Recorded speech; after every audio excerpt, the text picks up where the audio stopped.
සුබ දවසක් ඔයාලට. මගේ මිස්කරේජ් ස්ටෝරි එකෙන් පස්සේ එක්ටොපික් ස්ටෝරි එකෙන් පස්සේ සාර්ථක වුණ ප්‍රෙග්නන්සි එක ගැන තමයි අද මම ඔයාලත් එක්ක බෙදා ගන්න හදන්නේ. ඉතින් අර අසාර්ථක වුණ ප්‍රෙග්නන්සි දෙකෙන් පස්සේ මම මාර විදිහට මානසිකව වැටුණා. ඒ කියන්නේ මට කොහෙවත් යන්න කරන්න බෑ. කවුරු හරි අහනවා තාම බබාලා නැද්ද? බෙහෙත් කරන්නේ නැද්ද? ඒව අහනවා. ඊට අමතරව මට ගෙදරිනුත් ප්‍රශ්න ආවා. ගෙදරින් කිව්වට මහත්තයාගේ අම්මගෙන්. ඒ කියන්නේ නැන්දම්මගෙන් තමයි. එයා හැමතිස්සෙම මට හින්ට් ගහනවා. ඇනුම් පද කියනවා. මාත් එක්ක මාර තරහකින් වගේ තමා හිටියේ. ඉතින් අවුරුද්දට එහෙම නෑගම් ගියාමත් ඉතින් හරියට අනම්මනම් කියනවා, අහනවා. ඉතින් ගොඩක්ම පිරිමියට තමයි ඕකේ ප්‍රශ්න තිබ්බේ. ඉතින් ওই තත්ත්වෙ උඩ මම ගොඩක් මානසිකව වැටිලා හිටියේ. කොහෙවත් යන්න කරන්න කැමති වුණේ නෑ වැඩිය. කාටවත් මූණ දෙන්න කැමති වුණේ නෑ. ගොඩක්ම මම කාමරයට වෙලා තමයි හිටියේ. ඉතින් ওই අවස්ථාවේදී ඇත්තටම කිව්වොත් හස්බන්ඩ් මගේ ළඟ හැමතිස්සෙම හිටියා. එයා මගේ හිත හැදුවා හැමතිස්සෙම නෑ ඔයා ඒ ගැන හිතන්න එපා. අපිට කොහොම හරි හරියනවා බය වෙන්න එපා කියලා. ඇත්තටම අපි ඒ වෙනුවෙන් නොකරපු දෙයක් නෑ. ඉතින් අපි දේවාලවල ගියා, පන්සල්වල ගියා, එක එක බාරහාර වුණා. ඇත්තටම සාර්ථක වුණේ නැහැ. ඔහොම ඉන්නකොට අපේ අම්මා ටීවී ප්‍රෝග්‍රෑම් එකක් දැකලා මට කිව්වා මෙහෙම පේරාදෙණිය පැත්තේ අවුරුදු ගාණක් බබාලා නැතුව ඉඳලා එයාලා බෙහෙත් කරලා පස්නියුණු හම්බ වෙලා එහෙම කියලා කිව්වා. ඉතින් මාත් ඔය ගැන පොඩ්ඩක් YouTube එකේ සර්ච් කරලා හොයලා බැලුවා. ඉතින් ඒකෙන් මං අදහසක් අරගෙන ඔහොම ඉන්නකොට මට එන්න ප්‍රශ්න වැඩි වුණා. ඊට පස්සේ මං හස්බන්ඩ්ට කිව්වා අපි කොහොම හරි මේ ඩොක්ටර් ගාවට යමු කියලා. ඉතින් මං ඇත්තටම ප්‍රතිකාර සඳහා යොමු වුණේ 9 වේල්ස් එකේ එච් රත්නායක ඩොක්ටර් ගාවටයි. ඉතින් මං අර අසාර්ථක වුණ කලින් ප්‍රෙග්නන්සි දෙකෙන්ම පස්සේ දිගටම ප්‍රතිකාර වලට යොමු වුණා. ඉතින් මං IUI ඒ වගේ දේවලුත් කරා. ඒ කිසිම දෙයක් සාර්ථක වුණේ නැහැ. ඉතින් මං ඩොක්ටර්ට එක්ක ඒ දේත් කිව්වා. ඉතින් ඩොක්ටර් මුලින්ම කරේ මගේ බ්ලඩ් වගයක් චෙක් කරා.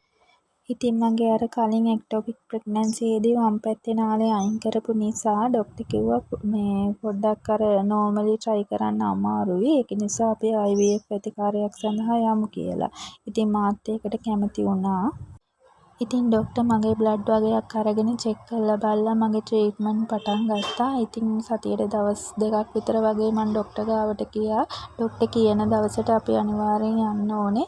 එයා ඒ කියන්නේ IVF ප්‍රතිකාරය කරන්න කලින් ගර්භාෂය මේ නිරෝගීව මේ ගර්භාෂය හදනවා. ඒ කියන්නේ නිරෝගීව බබෙක් පිළිසිඳ ගන්න පුළුවන් විදිහට අපේ ගර්භාෂය යාලා හදනවා.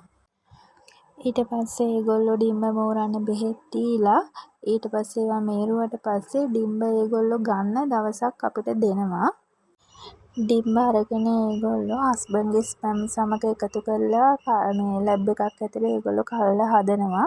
කල්ලා හදලා නැවත අපේ ගර්භාෂයේ මේ යථා තත්ත්වයට පත් කරලා ඊට පස්සේ අපිට ඒවා තැම්පත් කරන්න දිනයකුත් දෙනවා. ඉතින් තැම්පත් කරන්න කලින් අපිට කල්ලා තෝරගන්නත් පුළුවන්. මොකද ගෑල් ළමයෙක් ඕනනම් එහෙමයි, පිරිමි ළමයෙක් ඕනනම් එහෙමයි. එයාලා කල්ලා දෙකක් තැම්පත් කරනවා. ඉතින් අපිට කැමති විදිහකට තෝරගෙන තැම්පත් කරගන්න පුළුවන්. මම නම් එහෙම තේරුවේ නැහැ. ඉතින් ඔහොම තැම්පත් කළා මම හරියට පරිස්සම් වුණා. කියපු විදිහට මම ඇඳටම වෙලා තමයි හිටියේ සති දෙකක්. ඒගොල්ලෝ සති දෙකක් ගියාට පස්සේ බ්ලඩ් ටෙස්ට් එකක් කරන්න කියනවා. ඉතින් මං ඒ සති දෙක හරියටම ඇඳේ හිටියා. ඉතින් ඒ කියපු විදිහටම දවස් ගාන ඉඳලා ඒ කියපු ටෙස්ට් එක මං කරාට පස්සේ මගේ ඇත්තටම ඒක සාර්ථක වුණා. ඊට පස්සේ මම ඩොක්ටර්ට කතා කරලා කිව්වා මෙහෙම ටෙස්ට් කරා මෙහෙම කියලා. ඊට පස්සේ ඩොක්ටර් ඒ report එක බලලා මට කිව්වා පහුවදා ඇවිල්ලා එයාව හම්බෙන්න. ඊට පස්සේ මට අදාළ විටමින් ටික දුන්නා. ඊට පස්සේ ආයෙ නැවත දවසකින් වගේ ආයෙ බ්ලඩ් ටෙස්ට් එකක් කරන්න ඕනේ. අර බීටා HCG ගාන වැඩි වෙනවද කියලා බලන්න. ඒකෙත් මගේ HCG ලෙවල් එක වැඩි වෙලා තිබ්බා. ඉතින් ඩොක්ටර් කියපු විදිහටම ඊට පස්සේ තැම්පත් කරාට පස්සෙත් මාස 3ක් යනකම් ට්‍රීට්මන්ට් කරනවා හරියටම. ඉතින් කියන දවසට ගිහිල්ලා අපි අදාළ විටමින් ටික බෙහෙත් ටික අරගෙන ඒ කියන වෙලාවටම අපි ඒවා අරගන්න ඕනේ. ඉතින් ඒ අදාළ මාස 3 ට්‍රීට්මන්ට් කරලා ඉවර වුණාට පස්සේ තමයි ඩොක්ටර් අපිව VOG ඩොක්ටර් කෙනෙක්ට යොමු කරන්නේ. ඉතින් ඊට කලින් අපි ජාන පරීක්ෂාවකුත් ඒගොල්ලෝ කරලා බලනවා. බබා නිරෝගීව වැඩෙනවද ඒ ටිකත් බලනවා එකෙන්. ඉතින් මට ඇත්තටම සාර්ථක වුණේ මේ ක්‍රමයයි. මම ට්‍රීට්මන්ට් ගොඩක් කරලා තියෙනවා. ඉතින් මං අන්තිමටම තෝරගත්තේ මේ ට්‍රීට්මන්ට් එකයි. මට ඒක ඇත්තටම එකපාරින්ම සාර්ථක වුණා. මොකද මං ඒ කියපු විදිහටම ඒ දේවල් කරා පරිස්සම් වුණා. ඉතින් මට සෑහෙන ප්‍රශ්න ආවා. ගෙදරින් ප්‍රශ්න ආවා. සමාජයෙන් ප්‍රශ්න ආවා. ඉතින් මං වැටුණා. ඒ වැටුණ හැම වෙලාවෙම හස්බන්ඩ් හිටියා මගේ ළඟ. ඉතින් මං දැන් ඇත්තටම සතුටින් ඉන්නේ. මට දැන් අවුරුදු 1.5ක පුතෙක් ඉන්නවා. මම ඇත්තටම ජීවිතේ දැන් හරිම සතුටින් තමයි ගෙවන්නේ.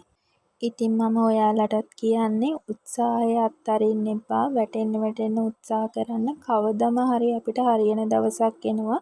මොකද මම සෑහෙන බෝධි පූජා එහෙමත් තිබ්බා. ඒවත් අපිට ආශිර්වාදයක් වෙනවා. ඉතින් සමාජයෙන් මොන ප්‍රශ්න ආවත් මානසිකව වැටෙන්නේ නැතුව ඉන්න. අදාළ ට්‍රීට්මන්ට් එක හරියටම කරන්න. ඉතින් කවදම් හරියන දවසක් අනිවාර්යෙන්ම එනවා. ඉතින් මගේ බබා හම්බෙන්න යන විදිහ, ඉතින් මේ ස්ටෝරි එකේ ඉතුරු කොටස මම ඊළඟ වීඩියෝ එකකින් අරන් එන්නම්. ඉතින් එතකම් බලන් ඉන්න. ඔයාලට සුබ දවසක්.